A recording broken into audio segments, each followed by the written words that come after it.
ना। पहला क्वेश्चन क्या है, आप लोग पेशेंस रखेंगे, लास्ट में थोड़ा बात कर लेंगे। पहला क्वेश्चन तो हो गया होगा सबका ना।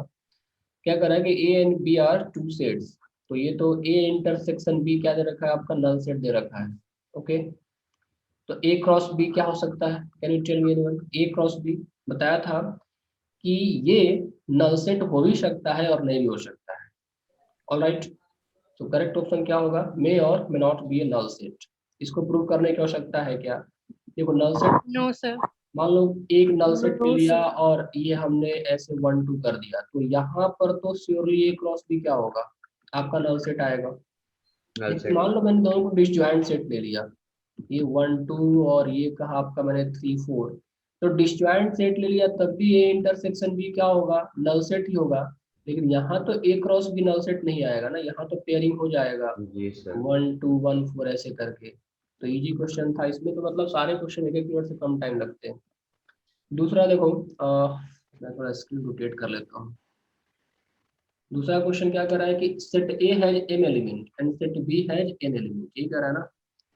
Set A has M element, set A has m element and set B has n element. Then the number of non-empty relations. Now tell me, total number of relation क्या होगा, 2 के पावर mn होगा ना। Non empty बोल रहा है तो इसमें -1 कर दो, हो गया फिनिश। कितना कम टाइम लग रहा है। Third, a relation R on set of natural number, set of natural number पे रिलेशन दे रखा है x, y, y equal to 1 minus X. ठीक है, तो बताना है कि ये क्या होगा, चेक कर लेते हैं। सेट ऑफ नेचुरल नंबर का मतलब ये हो गया कि इसका x भी नेचुरल नंबर डालेंगे और y भी नेचुरल नंबर डालेंगे। ठीक है, मतलब कोडोमेन में नेचुरल नंबर होगा और जो सेट ए होगा डोमेन वाला सेट, वो भी नेचुरल नंबर होगा। अब देखना होगा डाल के कि यहाँ पर हो क्या रहा है, क्या ये सेट बन पा रहा है कि नहीं बन पा रहा है, देखते हैं। तो पहला नेचुरल नंबर क्या हो सकता है, can you tell me what is the first natural number. If you put x equal to 1, y will get 0. If you put x equal to 2, y will get -1. So whatever the value you are putting, are you getting the y a natural number? Tell me. आप भी put करो x बराबर put करो तो क्या आपका y natural number कभी आ सकता है, नहीं आ सकता है ना। No sir. तो ये आपका इम्प्टी रिलेशन कहलाएगा, मतलब ये रिलेशन जो बना है ये इम्प्टी रिलेशन कहलाएगा, because it is not possible. ये भी हो गया। तो कितने लोगों का ये सही हुआ था और कितने लोग इसको गलत किए थे। मेरा सही हुआ था सर। सर मेरा फोर्थ क्वेश्चन तक सही था पूरा। चलो फोर्थ क्वेश्चन देख लेते हैं। ये मिस्टीरियस क्वेश्चन आ गया वन से, गॉड सेट फाइव जो है सबसेट ऑफ यूनिवर्सल सेट। अच्छा, और five complement equal to universal set, ये दोनों हम लोग जानते हैं। अब ये सिमुल्टेनियसली कैसे पॉसिबल है कि एक ए कॉम्प्लीमेंट का, जैसे मान लो हमारे पास ए है, तो ए कॉम्प्लीमेंट के, ए कॉम्प्लीमेंट हम ये जानते हैं कि एक ऐसा सेट जो कि ए से बाहर चला जाए, जो कि यदि ये आपका यूनिवर्सल सेट है और ये सेट ए है, तो ए कॉम्प्लीमेंट मतलब क्या, सेट ए से बाहर, सेट ए से बाहर। तो यदि हम फाइव कॉम्प्लीमेंट की बात करें तो हमने पढ़ाया था आप लोगों की, जो फाइव कॉम्प्लीमेंट होता है वो भी यूनिवर्सल सेट के बराबर ही होता है। ठीक है, और फाइव जो है वो यूनिवर्सल सेट का सबसेट भी है, मतलब फाइव जो है यूनिवर्सल सेट का सबसेट भी हो जा रहा है। और फाइव कॉम्प्लीमेंट, तो फाइव कॉम्प्लीमेंट मतलब यही हुआ कि फाइव से बाहर हो गए। फाइव कॉम्प्लीमेंट का मतलब यही हुआ कि हम फाइव से ही बाहर हो गए, मतलब नल सेट से ही बाहर हो गए। तो नल सेट से बाहर हो गए तो ठीक है, वो तो यूनिवर्सल सेट आ गया। लेकिन जब नल सेट से हम बाहर ही चले गए तो फिर नल सेट यूनिवर्सल सेट का सबसेट कैसे हुआ। नल सेट यूनिवर्सल सेट का सबसेट तभी होगा ना जब नल सेट का हर एक एलिमेंट यूनिवर्सल सेट के अंदर लाई करे। लेकिन ये कह रहा है कि नहीं, नल सेट का कॉम्प्लीमेंट लेने पे यूनिवर्सल सेट आएगा, जो कि ट्रू है। तो जब हम कॉम्प्लीमेंट ले लिए, मतलब हम सेट से बाहर चले आए, उस सेट के एलिमेंट्स हमारा कोई लेना देना ही नहीं है, तो फिर वो सेट यूनिवर्सल सेट का सबसेट कैसे होगा। तो देखो ये क्या है, एक लॉजिकल क्वेश्चन है, इसका कोई प्रूफ ऐसा नहीं है। नल सेट का मतलब क्या, कुछ नहीं। नल सेट का मतलब क्या होता है, कुछ नहीं। तो जीरो में से जीरो को हटा दो तो जीरो ही बचेगा, और जीरो इंटू जीरो करो तो जीरो ही बचेगा। तो जस्ट एक क्या है, लॉजिकल चीज है। ठीक है, तुम नल सेट के अंदर जाओ बाहर जाओ, जस्ट डिफरेंस इज दैट कि नल सेट जो है वो हर एक सेट का सबसेट होता है। नल सेट क्या है? वो हर एक सेट का सबसेट होता है। ये एक लॉजिकल स्टेटमेंट है, इसको कोई मतलब इसको आप मैथमेटिकल तरीके से नहीं समझ सकते। सो ये दोनों ही स्टेटमेंट ट्रू है। नल सेट जो है वो यूनिवर्सल सेट का सबसेट भी है और उसका कॉम्प्लीमेंट भी यूनिवर्सल सेट के बराबर होगा। ये एक लॉजिकल चीज है, आपको इस लॉजिक से समझना होगा। नल सेट मतलब क्या? कुछ नहीं। तो आप कुछ भी सेट लिख लो, आप 1 2 3, तो कह सकते हैं कि 3 एलिमेंट के बाद इसमें आगे कुछ नहीं है, तो कुछ नहीं है तो क्या है? नल सेट है। इसका कॉम्प्लीमेंट भी लिख लो, तो कॉम्प्लीमेंट में मतलब क्या लिखोगे? आपका यूनिवर्सल सेट मान लो ये होता 1 2 3 4 5, तो कॉम्प्लीमेंट 4 5, तो बोल सकते हो कि ठीक है 4 5 के बाद कुछ नहीं है तो नल सेट तो है ही ना। तो नल सेट सेट में भी रहेगा, उसके कॉम्प्लीमेंट में रहेगा, हर जगह रहेगा। So this is completely a logical statement. कितने लोगों का ये सही हुआ, कितने लोग गलत हुआ? सर मेरा सही था ये। मेरा सही सर था। बोथ मेरा भी सही आर्ग्यूमेंट्स था। आर ट्रू होगा ना? सर मेरा भी सही था। आप both the arguments are true. Yes sir, fourth वाला यस सर इजी मेरा था सही सर। था। मेरा सही था। सर मेरा भी सही था। चलो, क्वेश्चन नंबर 5 तो इजी होना चाहिए था। देखो माइनस एक्स बिलोंग्स टू, कितने लोगों का क्वेश्चन नंबर 5 इजी हुआ, करेक्ट हुआ, और कितने लोग गलत कर बैठे? सर इजी था। सर मेरा इजी था। देखो ये माइनस है तो क्या करो, पहले आप ऐसे लिख दो -15 less than -x less than 10, minus से मल्टीप्लाई कर दो तो इक्वालिटी क्या होगी? चेंज हो गई ना। और ये कह रहा है 11 less than x less than 20, तो यहाँ से आप यदि इसका साइन स्क्रीन ड्रॉ करोगे, यहाँ से इसका साइन स्क्रीन ड्रॉ करोगे तो क्या बनेगा? देखो यहाँ पे ये -10 से 15 होगा, ये कह रहा है -10 से 15, और यहाँ पे आपका 11 से, मतलब 11 से लेके कहाँ तक? 20 तक। नाउ टेल मी, अच्छा कहीं पर क्लोज ब्रैकेट भी है क्या? 20 पे क्लोज ब्रैकेट है, ओके, कोई इशू नहीं है। अब इसमें कह रहा है कि नंबर ऑफ इंटीजर, तो ये कॉमन पॉइंट आ गया। तो कितने इंटीजर आए? आई थिंक 11 को छोड़ देंगे तो 12 13 14, 3 आए ना, ऑप्शन तो है ही 3। सही यस था सर सर। मैंने 3 मार्क किया था। ठीक है, ठीक है, आगे बढ़ देते हैं फिर। Question number 6, what is the question number 6 here? x is multiple of 4 and then x is multiple of 6। बता के देखो, एक मल्टीपल ऑफ 4 है और एक मल्टीपल ऑफ 6 है, तो दोनों का इंटरसेक्शन क्या होगा? LCM ऑफ 4 एंड 6, है राइट? एक मल्टीपल ऑफ 4 है, एक मल्टीपल ऑफ 6 है, तो दोनों का इंटरसेक्शन क्या होगा? LCM ना, इंटरसेक्शन मतलब कॉमन वैल्यूज। तो वैसी वैल्यूज को चूज करनी है जो 4 और 6 दोनों में कॉमन हो। Are you getting the point? वैसी वैल्यूज को Yes, चूज sir. करनी है जो 4 एंड 6 दोनों में कॉमन हो। जस्ट टेल मी कि कौन कौन सी वैल्यू हो सकती है जो 4 और 6 दोनों में कॉमन हो। ऑफ कोर्स जो 4 और 6 का LCM होगा, मतलब जब आपका सेट तैयार होगा A इंटरसेक्शन B, वो कुछ इस तरह से तैयार होगा, 12 24 then 36 then 48 then 60 will also come। लेकिन क्वेश्चन में लिखा है एक चीज यहाँ पे कि x जो है ओपन ब्रैकेट लगाया है, x जो है वो 0,60, तो 60 पे क्या है आपका? ओपन ब्रैकेट है, means 60 will not participate, it means that your set will be restricted up to here only, up to 48। now just tell me कि अब आपके इंटरसेक्शन में कितने एलिमेंट आ गए? अब आपके इंटरसेक्शन में कितने एलिमेंट आ गए? 4 ही है ना, तो नंबर ऑफ, हाँ, तो क्वेश्चन क्या पूछा हुआ है? तो ठीक है, हाँ, तो क्या होता है फॉर्मूला इसका? पढ़ा चुका हूँ ऑलरेडी मैं, n की पावर m। b, और ये b क्रॉस a, तो इसकी वैल्यू क्या होती है? A यूनियन B का square. A union B square. Intersection का स्क्वायर। यूनियन से। तो इंटरसेक्शन में कितने एलिमेंट आ गए? 4 एलिमेंट आ गए। So 4 square will how much? 16। कितने लोगों का आंसर करेक्ट हुआ था? Tell me. मेरा था सर करेक्ट। सर मेरा भी सही था। जिसका जिसका जो जो सही था वो अपना, हाँ अरशद बताओ बेटा क्या इशू है? टेल मी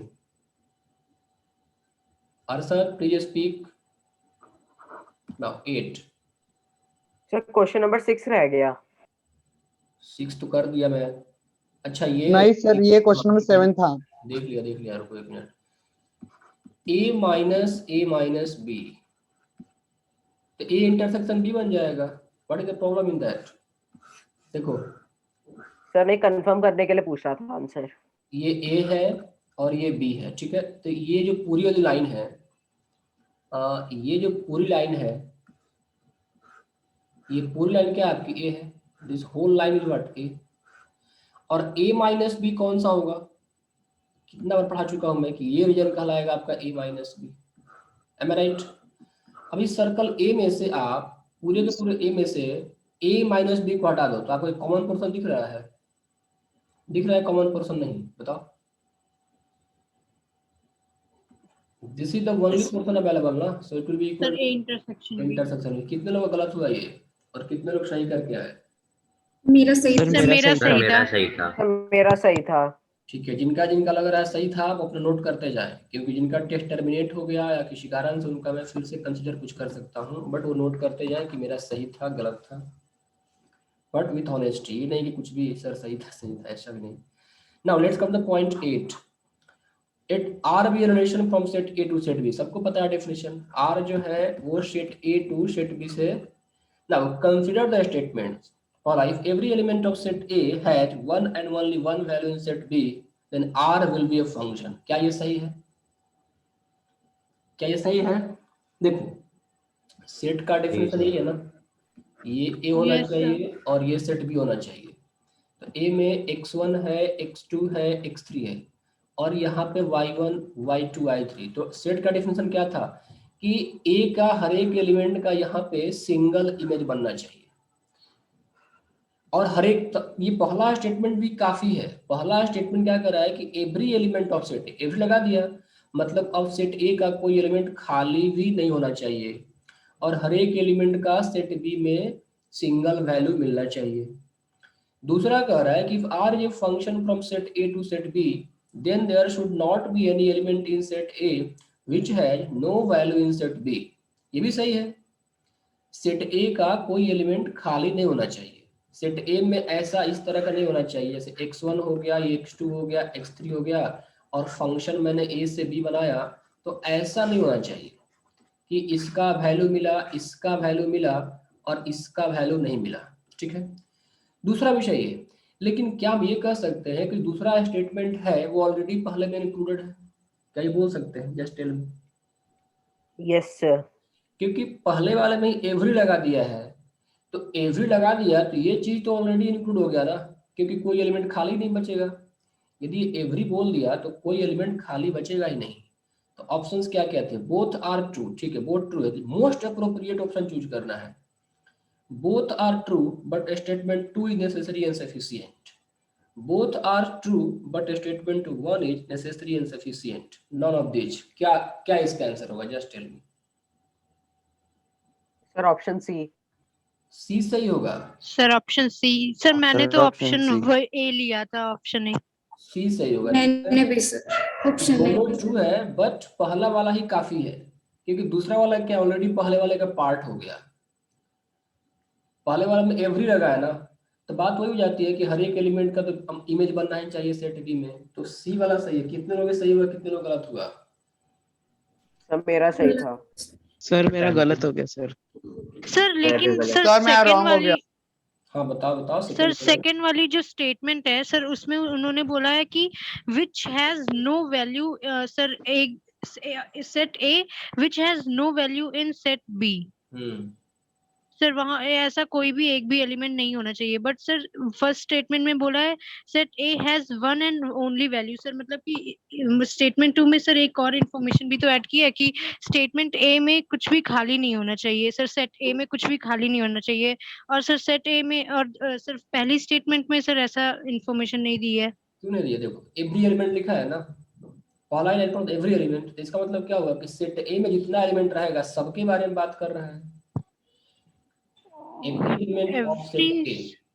तो यदि इसने ऐसा बोला कि एवरी एलिमेंट ऑफ सेट ए, मतलब सेट ए में जितने एलिमेंट हैं वो सबके बारे में बात कर रहा है। यस सर, दिख गया। ठीक है, तो इसको ठीक से आप लोग देखो थोड़ा।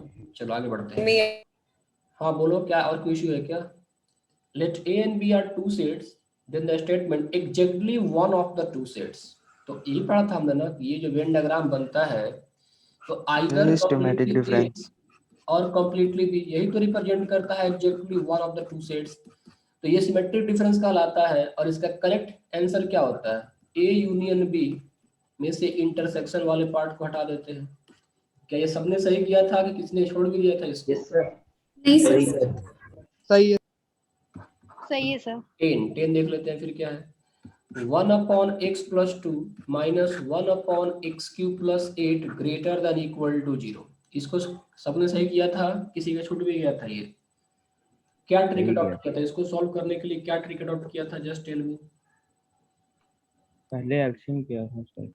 पहले एलसीएम ले लिया था। आई थिंक तुम इसको ऐसे कर सकते थे वेरी इजीली। देखो x³ + 8 है ना, इसको x³ + 2³ greater than equal to 0 लिख दो। ठीक है, मेरे वाला तरीके से कितने लोगों ने किया था मैं जानना चाहता हूँ। यस सर, मैंने भी ऐसे सर आप ही मैंने लोग किया था। AQ का सर फॉर्मूला, मैंने भी ऐसे ही किया था। Excellent, very good. मैंने भी। AQ + BQ का formula a + b a² - ab + b² greater than equal to 0। अब यहाँ से आप कॉमन ले लो, ये 1/x+2 कॉमन ले लो, तो ये 1 - 1/x² - 4x + 4 greater than equal to 0। Okay, now just tell me here, यहाँ से मैं क्या करूँगा? x+2, चलो यहाँ पे एलसीएम लो। तो तुम एलसीएम लोगे तो ये x² - 4x + 4 ये -1 हो गया, और ये x² - 4x + 4 ये ग्रेटर देन इक्वल टू 0 हो गया। Now so 1/x+2 x² - 4x ये क्या हो जाएगा ऊपर में? x² - 4x + 3 divided by x² - 4x + 4 ये greater than equal to 0। Can you factorise it? Can you factorise it? क्या ऊपर में कुछ फैक्टर आ रहा है क्या? जस्ट टेल मी यस और नो। क्या ऊपर में x - 1 × x - 2 दिख रहा है? नीचे में ये x+2, कुछ गलत तो नहीं लिख रहा हूँ मैंने? सब सही है ना? x² पर x -3 होगा x - 3 कैसे होगा? Sir. x -1 × x -3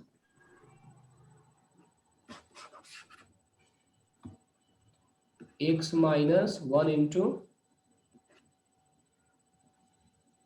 x² - 4x + 3 है ना? नो सर, पहले वाला ही सही था। ये तो फैक्टराइज ही नहीं होगा। हाँ, x - 3 सही तो है, ये सही है। x - 1 × x - 3। अच्छा यहाँ पे ये सही आया ना?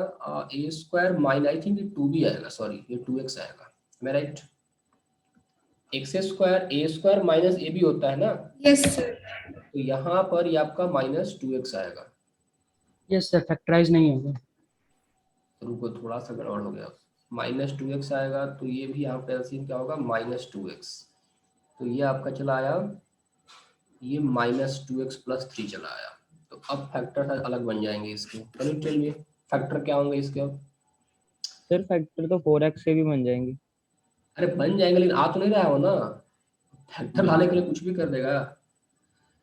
आ तो रहा यही ना कि x² - 2x + 4 ये आ रहा है। Did you get the point here? तो फैक्टर भले ही बन जाएगा, लेकिन ज्यादा अप्रोप्रिएट ये है। यहाँ से देखो तो जरा कुछ हो रहा है क्या? आई थिंक कि x² - 2x + इसके रियल रूट्स आ पाएगा कभी? नहीं आएगा ना? No sir. पक्का? एक सेकेंड। सर दोनों का ही डिस्क्रिमिनेंट नेगेटिव आएगा। हाँ, मतलब दोनों ही यहाँ पे क्या करेंगे? रियल रूट नहीं देंगे। तो क्या दोनों को हटा दिया जाए यहाँ से? दोनों को हटा दिया जाए क्या? So 1/x+2 greater than equal to 0। ठीक है, यस सर तो क्या यहाँ से ये -2 लिखा जा सकता है यहाँ पे? -2, और यहाँ से ये क्या लिख सकते हैं यहाँ पे? -2 nothing, so positive and negative, so x should belongs to -2, अब इस इंटरवल में कितने नॉन पॉजिटिव है? सर 1। ऐसे -1 0 ही तो आ सकता है, 2 हो गया ना। यस सर नॉन पॉजिटिव मतलब क्या? पॉजिटिव नहीं होना चाहिए, तो एक -1 है और एक 0 है, सो 2 ऑप्शन तो है यहाँ पे, देखो 2 है। ये सही आया था किसी का नहीं आया था? सर मेरा मैंने आखिरी 0 को तक आया इग्नोर था, कर बस दिया। मैंने 0 इंक्लूड नहीं किया। सर मेरा भी। मैं क्या आ गया था आप लोगों का, क्या हुआ था एक्चुअली? सर मेरा -1 यही आया आया था, था। 0 इंक्लूड नहीं किया। क्यों नहीं किया? अरे नॉन पॉजिटिव बोल रहा है बेटा, तो नॉन पॉजिटिव बोल रहा है, इसका मतलब क्या कि पॉजिटिव को हटाना है, तो जीरो तो आएगा ही ना। आप लोगों का यस सर, यहाँ गलती हो गई। सो ये आप लोगों का यही, इसे ही बोलते हैं कि सिली कंफ्यूजन या सिली मिस्टेक इसे ही बोलते हैं। ओके चलो कोई नहीं, अब ध्यान में रहेगा इस चीज को, आगे से गलती नहीं होगी ऐसी। सर उसकी डिस्क्रिमिनेंट नहीं निकला तो हमने उसको इग्नोर कर दिया। डिस्क्रिमिनेंट नेगेटिव है तो ये कंप्लीट डिस्क्रिमिनेंट नेगेटिव है, मतलब इफेक्ट इसका रियल रूट आएगा ही नहीं। अब इसका रियल रूट नहीं आएगा तो फिर क्रिटिकल पॉइंट देगा ही नहीं, तो क्रिटिकल पॉइंट नहीं दे रहा है तो अननेसेसरी इसको कैरी करने की कोई आवश्यकता ही नहीं है। तरीका क्या क्योंकि मैं बताया? यहाँ तक पहुंच गया था सर, मैं फिर आगे को पता नहीं चला मेरे को। नाम क्या है तुम्हारा? अनिकेत। पहुंचने की मंजिल पर पहुंच के वापस तुम लौट चले आए? हाँ लौट आया। तुम प्रैक्टिस वगैरह कम करते हो लगता है मेरे को, तुम लोग प्रैक्टिस ज्यादा सर फिर इग्नोर कर देना चाहिए सर इसे। हाँ हाँ। Now question number 11, a equal to क्या लिखा है यहाँ पे x। ये क्वेश्चन कितने लोगों ने किया था जरा बताएं तो सब लोग हैंड रेज कर करके, मतलब बोल दें। इज डिफाइंड, ये क्या है? ये डिफाइंड है। सर किया तो था। और b कह रहा है, मैंने भी किया। b कह रहा है कि इसका नल सेट है। चलो बताओ तो आकृति, आप बताओ तो आपने क्या किया था इसमें, जरा मैं देखूं। b जो है वो a का कॉम्प्लीमेंट है। कितने लोग हैं? मैं पूछता हूँ सबसे क्या सर ये वाला मैंने नहीं किया था। अद्वैत, सर b -3 होगा क्योंकि a में -3 पे नॉन डिफाइंड आएगा। अद्वैत टेल मी।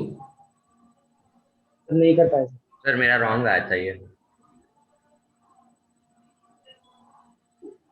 जतिन, खुशबू, मोहम्मद कपाड़िया, हनी,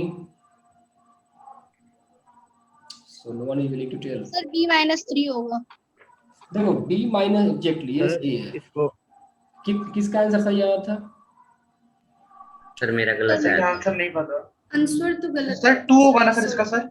ए हाँ इसका क्यों होगा, कारण देखो a इक्वल हाँ, टू सही था सर। तो पहले क्या करो, आप देखो कि ये आप एक सर अगर 2 था तो मेरा आंसर सही है। a cube plus Okay, sir। b find है ना, तो ये इसको आप इसको लिख लो ऐसे x क्यूब प्लस 27 को आप 3q लिख दो, या फिर आप नहीं भी करते हो तब भी चलेगा। एक ही रूल है ना, denominator should not be equal to 0। इसको डिफाइन होने के लिए इसका डिनोमिनेटर 0 के बराबर नहीं होना चाहिए।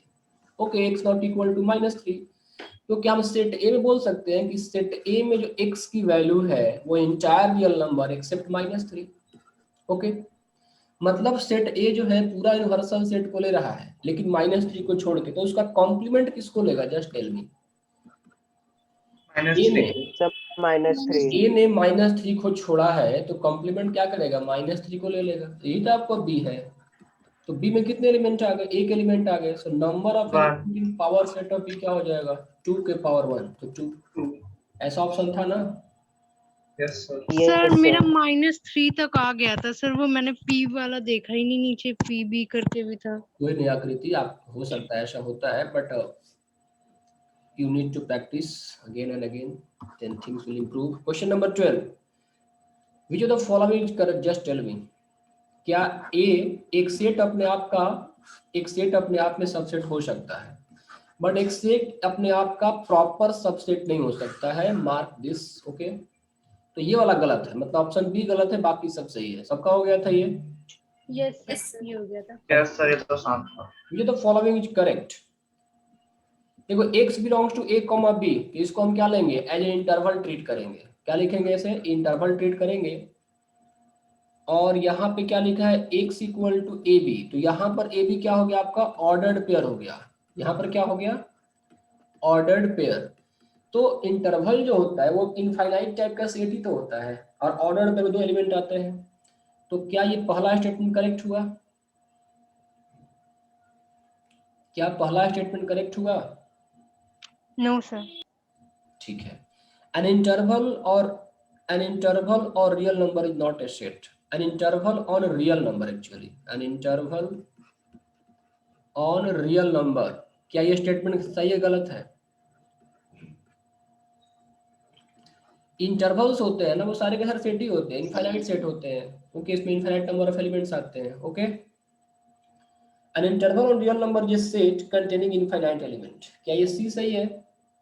यस सर ये सही है। Yes sir. सही है sir. Ordered pair A, B and B, A are always same. तो गलत हो गया ना? ना सर बहुत गलत है ये सर। ठीक है 14 A and B are two video. sets. A के बारे में क्या लिखा है 1 2 3 और B, मतलब यहाँ पे ये 14 नंबर क्वेश्चन कितने लोगों ने सॉल्व किया था? सर मैंने किया। सर मैंने किया था। आंसर आ गया था? सर मैंने भी किया था। आंसर आया था? आ गया था।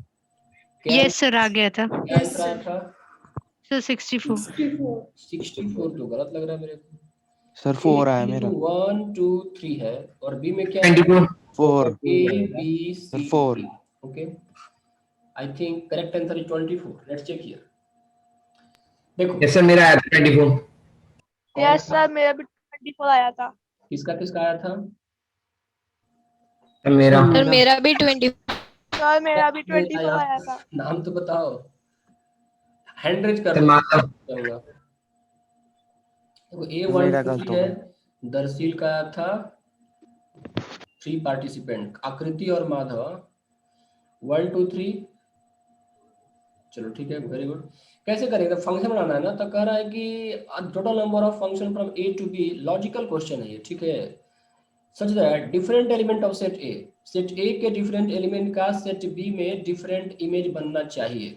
ओके तो बना लेते। देखो मान लो कि सेट A का पहला एलिमेंट कितने तरीके से अपना वैल्यू चूज कर सकता है सेट B में, बताओ तो जरा। 4 तो 4 इसने 4 तरीके से ले लिया और मान लो किसी एक को पिक कर लिया, सपोज करो इसने B को पिक कर लिया, तो अब क्या सेट A का दूसरा एलिमेंट B को लेगा? नहीं लेगा। कह रहा है ना कि different element are distinct image, मतलब अब 2 जो है B को नहीं चूज करेगा। 2 के पास अब कितने चॉइस बच गए? 3। तो अब 2 के पास 3 चॉइस बच जाएंगे। तो 2 ने मान लो किसी एक को ले लिया, तो अब A भी इंगेज हो गया और B भी इंगेज हो चुका है। 3 इन दोनों में से किसी को नहीं लेगा क्योंकि डिफरेंट इमेज बनना चाहिए। तो अब 3 के पास कितने चॉइस? जस्ट टेल मी। 3 के पास कितना चॉइस? 2 सर 2 तो 4 3 जा 12 2 या 24 हो गया। तो देखो ये देखा जाए तो मैंने आप लोग पढ़ा दिया, आप लोग समझ गए, वरना ये कॉन्सेप्ट आप लोगों को 12 में पढ़ना पड़ता है। इसे हम लोग बोलते हैं 1 1 फंक्शन। देखो हर एक डिफरेंट एलिमेंट का डिफरेंट वैल्यू बना है ना, इसको बोलते हैं, इसी को बोलते हैं 1 1 फंक्शन। मतलब 1 to 1 एक सेट A का एक एलिमेंट का एक ही वैल्यू आएगा, फिर दूसरे का दूसरा वैल्यू आएगा। इसे हम लोग 1 1 फंक्शन बोलते हैं। लेकिन यदि मैं 1 1 फंक्शन पूछ देता तो आप लोग का दिमाग सोचता कि यार ये क्या है, ये नया चीज क्या आ गया। लेकिन मैंने वो चढ़ने वही चीज पूछा लेकिन दूसरे तरीके से पूछा और बिल्कुल आसान है, काउंटिंग करना है बस। क्या इसमें कुछ चीज टफ था? ऐसा कुछ था? हम लोग ऑलरेडी एक फॉर्मूला ड्राइव कर चुके थे n के पावर n। कितने लोगों को लग रहा है कि ये टफ चीज था? कितने लोगों को लग रहा है कि नहीं ये 12 में ही पढ़ना चाहिए? सर मैंने 4 क्यूब कर दिया था सर, इसलिए गलत हो गया। सर मैंने भी यही किया था सर, n की पावर m 4 की पावर सर क्यूब लगा दी थी। तो ये तब होता है ना जब टोटल नंबर ऑफ फंक्शन होता है, तब होता है। लेकिन इस क्वेश्चन में टोटल नंबर ऑफ फंक्शन ही पूछा है, लेकिन एक रिस्ट्रिक्शन लगा के पूछा है कि डिफरेंट, हम लोग जो फॉर्मूला ड्राइव किए थे उसमें हर एक पॉसिबिलिटी थी। मान लो 1 ने B को लिया तो 2 भी B को ले सकता है, लेकिन यहाँ क्या कर रहा है? नहीं, यदि 1 ने किसी एक को ले लिया तो अब बाकी एलिमेंट उसको नहीं लेंगे। लिखा है तो different element of set A should have distinct value in set B। Statement का मतलब समझ में आ गया क्या?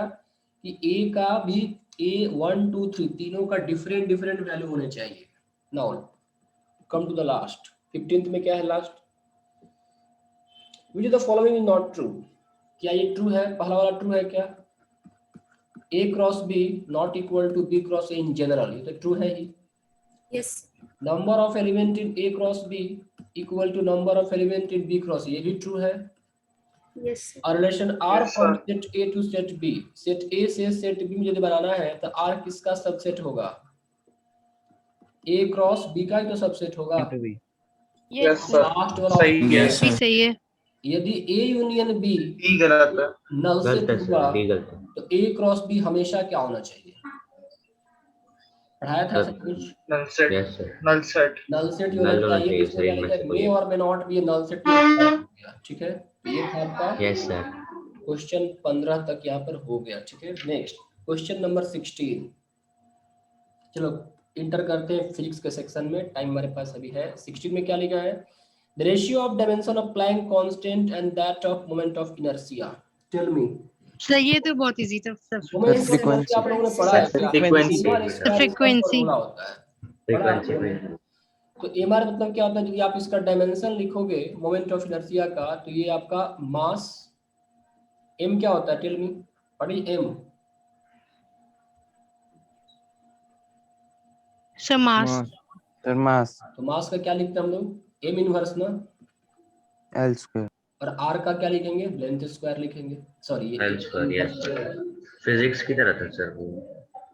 हाँ तो फिजिक्स में आ गया ना 15 था। उसके बाद देखो अब प्लैंक कांस्टेंट, तो प्लैंक कांस्टेंट याद नहीं रखना, फॉर्मूला याद है क्या? Yes sir, Planck constant. E equal to h nu, so h is the called the Planck constant, so E by ये nu चला आएगा। Can you do the energy? क्या पता है आप लोगों का कुछ फॉर्मूला वगैरह? एनर्जी का डायमेंशन क्या yes sir. Yes sir. Sir ml2 M t L minus square 2। t minus 2. ठीक है, यदि आप लोगों को नहीं भी पता है तो मैं लिख दे रहा हूँ, आप याद कर लो। अब प्लैंक कांस्टेंट का जो आएगा आपका, ये आ जाता है इस तरह से। एनर्जी का क्या होता है? Can you tell me? Planck constant का ये चलाएगा आपका ml स्क्वायर टी के पावर, एनर्जी का आ जाएगा आपका ml स्क्वायर टी के पावर -2, यस सर। और न्यू होता है फ्रीक्वेंसी, तो फ्रीक्वेंसी का आता है टाइम इनवर्स। ठीक है, फ्रीक्वेंसी जो होता है टाइम का उल्टा होता है। ओके, तो अब आप सॉल्व कर लोगे क्या? आप लोग कर लोगे? अब देखो रेशियो पूछा है ना कि h का Yes, sir, कर और लेंगे। मोमेंट ऑफ इनर्शिया का, ये हमको क्या चाहिए? So ml square T to the power -2 और ये टी के पावर -1, और मोमेंट ऑफ इनर्शिया आप लोग बताइए ये ml स्क्वायर। देखो तो क्या बना जरा फटाफट। सर प्लैंक्स कांस्टेंट में t की -1 होगा सर, ml2 t -1। सर यही डायरेक्ट होगा, आपने मतलब नीचे सर जो inverse ले प्लैंक लिया। कांस्टेंट का डायमेंशन होता है सर, वो मैं बता रही हूँ कि ml2 t -1 होता है, तो सर सर ने एनर्जी नीचे t अपॉन -1 तो लिख वो दिया ना। करके निकालने की क्या जरूरत है? सर MLT आ तो गया। मैं देखो यदि मान लो आपका डायमेंशन ये आप निकालोगे तो यही आएगा ना। आप एनर्जी का डायमेंशन ml स्क्वायर टी के पावर -2 MLT और T minus फ्रीक्वेंसी का 1 टी सर। के पावर -1 पुट करोगे तो यही आएगा। तो मैंने क्या किया ना कि लिख दिया फॉर्मूला बस। यदि आपको फॉर्मूला याद है तो उनका इंडिविजुअल, अभी क्या कर रहे हैं हम लोग डायमेंशन रट रहे हैं, ठीक है, बट डायमेंशन अभी आप रट रहे हो क्योंकि आपको फॉर्मूला नहीं पता है। बट डायमेंशन रटना जो है not a good practice. No, IIT में अभी तो आप लोग +1 में है, आईआईटी में क्वेश्चंस आते हैं मिला मिला के, permittivity, magnetic field, electric field, capacitance, तो कितना डायमेंशन रटोगे आप लोग? सो फॉर्मूला याद है तो उसका डायमेंशन आसानी से निकाला जा सकता है, और फॉर्मूला सबको याद रहता है। अभी आप लोग क्या करते हो, यस मेरे को डायमेंशन याद नहीं रहता है। जैसे मैंने पूछा, मेरे से कोई पूछेगा कि सर फोर्स का डायमेंशन क्या होगा, मैं जानता होगा अच्छा फोर्स का क्या होता है, ये mass into acceleration. So here ये केजी और ये मीटर पर सेकंड स्क्वायर, मैं फटाक से इसका डायमेंशन लिख दूंगा, फॉर्मूला याद है तो। डायमेंशन याद रखना ज्यादा अच्छा है कि फॉर्मूला याद रखो। अभी मान लो कोई पूछे कि प्रेशर है, वॉल्यूम है nRT, तो अब इसमें से पूछो कि R का लिखो, T का लिखो, टेम्परेचर का, तो कितना याद रखोगे आप? तो बेहतर है कि फॉर्मूला याद रखो, ज्यादा सही रहेगा। Anyway at this stage you don't know much formula, so